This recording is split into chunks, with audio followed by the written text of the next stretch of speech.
Here with no live video. Love hearing your feedback. FrankCurzioResearch.com. Let's talk about oil today, right? Oil's the big story, and prices have fallen to minus whatever. Uh, if you listen to my Wall Street Unplugged podcast, and this isn't no shameless plug or anything, but the last two guests I had on, one was Cactus Schroeder, who's one of the smartest oil men you ever meet. He's been a wildcat for 40 years drilling oils in Texas. He's the one that's taken me all over shale areas, all over the place in the Eagle Ford and Permian. I've learned so much from him over the past 10 years. He told us that oil was going into the single digits. This is a little bit about 2 weeks ago. This wasn't some crazy prediction. He drills for oil for a living. And he said that when he pulls the oil out, you go to the pipelines and you want to feed the pipelines the oil. The pipeline companies told him that they're only going to give him $6 a barrel for May. And so, it wasn't such a forecast, it was a fact.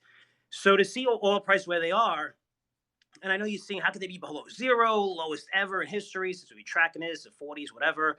Uh, a lot of it has to do with contango. So we saw last week when we had Harris Koopman on, who's Cuppy, told us about this trade. This is a trade that we want already for our Dollar Stock Club or our Curzio Venture Opportunity subscribers. He talked about the contango, which is basically using the futures market. So you could buy oil today at super cheap prices and then sell them a month later for free, and showing not for free but for a profit as long as they're trading higher. That's contango, and there's you need to store this. And if you're looking at shippers, there's no place else to store. That's like the last resort. That's why day rates are surging, and a lot of these shipping companies are doing fantastic right now because it's really the last option. There's no place else to store right now.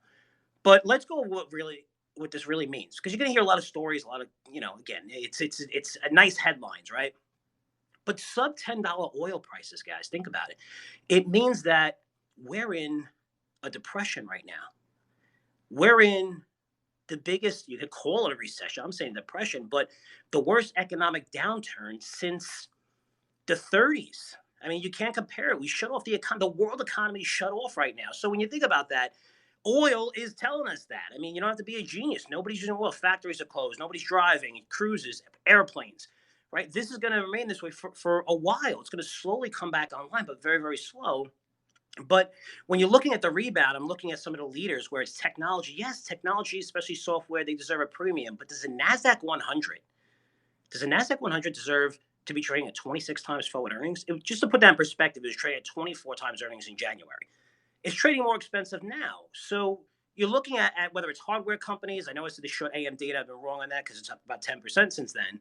But these are companies that are basically telling you they're going to sell more products than they did before the recession started. And this is a very extremely deep recession. Like, again, I call it depression. But when you're looking at some of these stocks and where they're trading, when cash flows turned off, revenues turned off, these guys are super leveraged. No one was pricing in a 90% decline in sales over a 3-6 month period. Nobody in business ever models for that. So you're looking at the government. They're going to fund small businesses. Yes, again, they're going to come out 350 maybe tonight, by tomorrow, whatever. That's going to last for 2 weeks. And already you see companies like Shake Shack and others are taking advantage of it. Shake Shack's giving the money back. Why? Because they're hearing the backlash, not because they're a nice company. If they were really nice, they shouldn't apply for the loan in the first place. But they decided to do that, even though they could tap the equity markets, which small businesses really can't do. So this is just another signal of another thing that's you're going to see so many of these pockets pop up that we can't anticipate. The contango for oil. You're going to see the retailers. How's Macy's? I mean, JCPenney's gone. Neiman Marcus is gone.